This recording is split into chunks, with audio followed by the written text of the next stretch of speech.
നിങ്ങളുടെ ഇഷ്ട പരമ്പരകളുടെ മുഴുവൻ എപ്പിസോഡുകളും ടെലികാസ്റ്റിന് ശേഷം എക്സ്ക്ലൂസീവായി സൺ നെക്സ്റ്റ് ആപ്പിലൂടെ കാണൂ.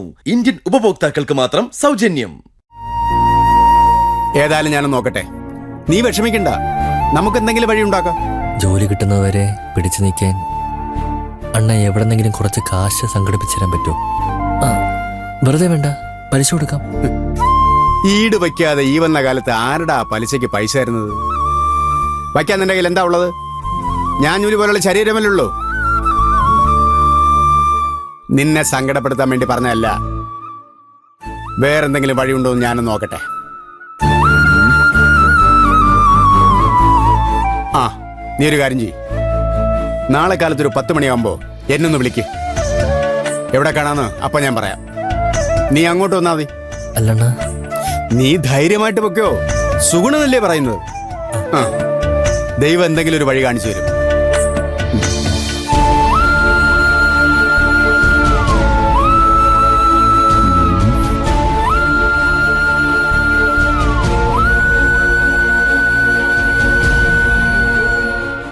നന്ദിതേ, നന്ദിതേ, നന്ദിതേ, ദാ വരുന്നു.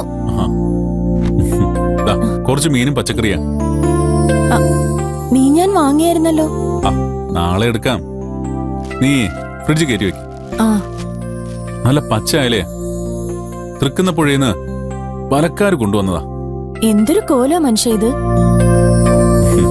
ആകെ മുഷിഞ്ഞു നാറിയല്ലോ. ഞാൻ പോകുന്നതേ ഓഫീസ് പണിക്കൊന്നുമല്ല, ചന്തപ്പണിക്കാ. കുറച്ച് മുഷിച്ചിലും നാറ്റവും ഒക്കെ ഉണ്ടാവും. എന്താടി, നിനക്കെന്നെ മടുത്തു തുടങ്ങിയ? അതെ, തുടങ്ങി. എന്തേ വാചം ഒടിച്ചു നിൽക്കാതെ വേഗം പോയി കുളിച്ചിട്ട് വാ ചന്ദ്രൻ പിള്ളേ.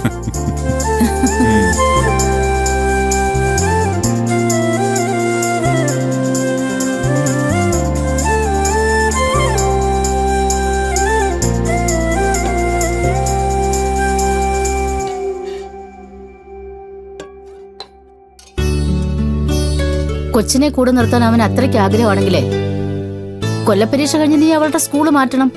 വരട്ടെ അമ്മേ, അതൊക്കെ ആലോചിക്കാൻ ഇനി സമയമുണ്ടല്ലോ. ഈ അവസ്ഥയില് അവൾ ഇവിടെ വന്ന് നിന്നാ ശരിയാവില്ല. അതെന്താടി? അതൊക്കെ ഞാൻ പിന്നെ പറയാം. മോനിരിക്കെ.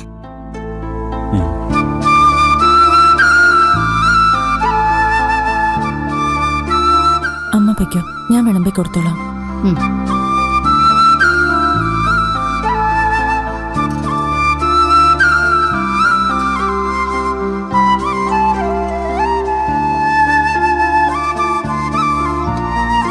കഴിക്ക്. നീ കഴിച്ചോ? ഇല്ല, ഞാൻ പിന്നെ കഴിച്ചോളാം. എന്തിനാ പിന്നെ ആക്കുന്നേ? ഇരിക്കി ഇരിക്കി.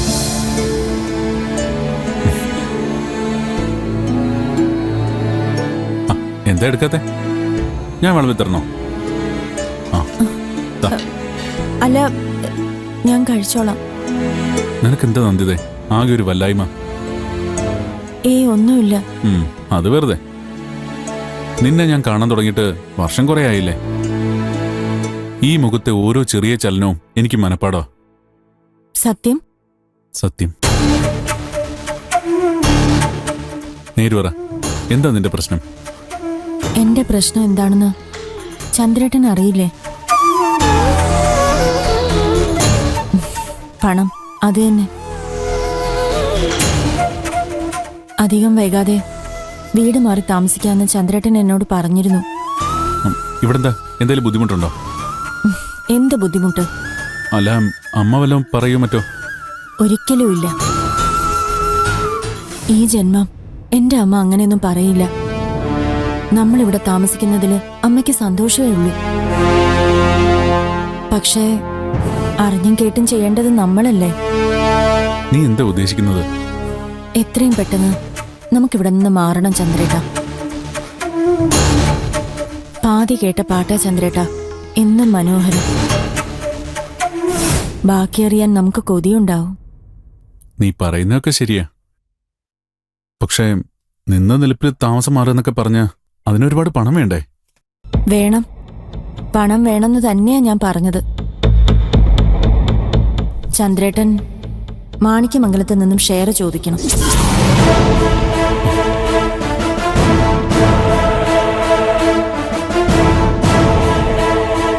പേടിക്കണ്ട, അതിൽ നിന്നും ചില്ലി കാശ് പോലും എന്റെ അമ്മയുടെ കടം വീട്ടാൻ ഞാൻ എടുക്കില്ല. അമ്മയ്ക്കതിന്റെ ആവശ്യമില്ല. ഇന്നല്ലെങ്കിൽ നാളെ ആ വസ്തുവിന്റെ കച്ചവടം നടക്കുമ്പോ അമ്മയുടെ ബാധ്യത തീരും. ആ കച്ചവടം ഒന്ന് നടന്നു കിട്ടാൻ നിങ്ങളുടെ ഏട്ടൻ ഉപദ്രവിക്കാതിരുന്നാ മാത്രം മതി. ഷെയർ ചോദിക്കാൻ ഞാൻ പറഞ്ഞത് ചന്ദ്രേട്ടിന് വേണ്ടി തന്നെയാണ്. എന്നും ഇങ്ങനെ ചന്തയിൽ കൂലിപ്പണിയെടുത്ത് വിയർപ്പുനാറ്റം കൊണ്ട് നടന്നാ മതിയോ? മാണിക്യമംഗലത്തെ ചന്ദ്രദാസിന് ചന്ദ്രദാസായി ജീവിക്കണ്ടേ? നീയല്ലേ പറഞ്ഞത് ഞാൻ ഏത് ജോലി ചെയ്യുന്നത് നിനക്ക് അഭിമാനമാണെന്ന്? ഓ, അതങ്ങ് താരിഫാക്കിയോ? അപ്പോ നിങ്ങളുടെ ഏട്ടനെ ജയിക്കാൻ ഞാൻ അങ്ങനെ എന്തോ ഒന്ന് പറഞ്ഞു എന്നും വെച്ച് ജീവിതകാലം മുഴുവൻ നിങ്ങളിങ്ങനെ കൂലിപ്പണിയെടുത്ത് നടക്കാൻ പോവാ? അതോ ഒന്നുമില്ലാത്തവനാണെങ്കിൽ പോട്ടെന്ന് വെക്കാം. കോടീശ്വരനല്ലേ, വേദനിക്കുന്ന കോടീശ്വരൻ. അവകാശപ്പെട്ടതൊക്കെ എന്തിനാ വെറുതെ വല്ലവനും വിട്ടുകൊടുക്കുന്നേ? ഒരു സാഹചര്യം വന്നപ്പോ നിങ്ങളുടെ ഏട്ടൻ എങ്ങനെയാ നിങ്ങളോട് പെരുമാറിയെന്ന് നിങ്ങൾക്ക് തന്നെ അറിയാവുന്നതല്ലേ?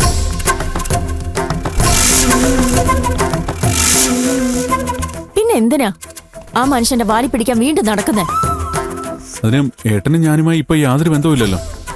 ഇപ്പൊ ഇല്ലെങ്കിലും പിന്നെ ഉണ്ടായിക്കൂടെന്നൊന്നും ഇല്ലല്ലോ. നിങ്ങളുടെ ഏട്ടനല്ലേ ആള്. ഈ ജന്മം നിങ്ങളെ സ്വാതന്ത്ര്യത്തോടെ ജീവിക്കാൻ വിടുമെന്ന് തോന്നുന്നുണ്ടോ? അങ്ങേരുടെ കാര്യം കാണാൻ അയാൾ എന്ത് ചെയ്യും നോക്കിക്കോ. അധികം താമസിയാതെ വന്ന് അനുജന്റെ കാലും പിടിച്ച് തിരിച്ചു വിളിച്ചോണ്ട് പോകുന്നത് ഞാൻ കാണിച്ചു തരാം. അപ്പോഴും പുറത്താവാൻ പോകുന്നത് ഞാനും എന്റെ മോളുവാ. നിനക്കതൊക്കെ വെറുതെ തോന്നുക നന്ദിതേ. ഇനി ഈ ജന്മം അങ്ങനൊന്നും സംഭവിക്കില്ല. ആരൊക്കെ എന്തൊക്കെ പറഞ്ഞാലും ഞാൻ നിന്നെ നമ്മുടെ മോളെ തള്ളി പറയില്ല. ചന്ദ്രേട്ടൻ പറയില്ലായിരിക്കും, പക്ഷേ എനിക്കതിനൊരു ഉറപ്പ് വേണ്ടേ? അതിനാ പറഞ്ഞത്, നിങ്ങൾക്ക് അവകാശപ്പെട്ട ഓഹരി നിങ്ങൾ എത്രയും പെട്ടെന്ന് ചോദിച്ചു വാങ്ങണം. എന്നിട്ട് സ്വന്തം കാലിൽ നിന്ന് പുതിയൊരു ബിസിനസ് തുടങ്ങണം. മാണിക്യമംഗലത്തെക്കാൾ വലിയൊരു വീട് സ്വന്തം പേരിൽ പണിതുയർത്തണം. എന്താ ചന്ദ്രദാസ് വിചാരിച്ച അതൊന്നും നടക്കില്ലേ? ആഗ്രഹമില്ലഞ്ഞിട്ടല്ല നന്ദിതേ. പിന്നെന്താ, വേണ്ടെന്ന് വെച്ചിട്ടല്ലേ? ഇനി ചന്ദ്രേട്ടൻ ഒരു ഒഴിവ് കിഴിവും പറയണ്ട. നമ്മൾ തമ്മിലുള്ള ബന്ധം മര്യാദയ്ക്ക് പോകണമെന്നുണ്ടെങ്കിൽ ഞാൻ പറയുന്നത് നിങ്ങളൊന്ന് കേൾക്കണം. എന്റെ ഭർത്താവിന് സ്വന്തമായിട്ടൊരു വിലാസം ഉണ്ടാവുന്നത് എനിക്ക് കാണണം.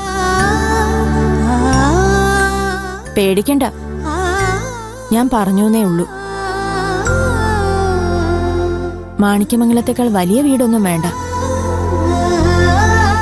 കൊട്ടാരമൊന്നുമില്ലെങ്കിലും ഒരു കൊച്ചു കുടില് മതി. പക്ഷേ അവിടെ നിങ്ങളും ഞാനും നമ്മുടെ സ്നേഹവും ഉണ്ടാവണം, സ്വസ്ഥതയും സമാധാനവും ഉണ്ടാവണം. ഇണങ്ങാനും പിണങ്ങാനും നമ്മൾ മാത്രം ഉണ്ടാവണം. നമുക്ക് ആലോചിക്കാൻ നന്ദിതേ. ആലോചിച്ച പോരെ ചന്ദ്രേട്ടാ, നടപ്പിലാക്കി തന്നേ പറ്റൂ.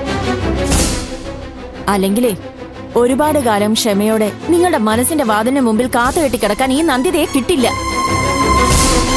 ഞാൻ എന്റെ വഴിക്ക് പോവും, പറഞ്ഞേക്കാം.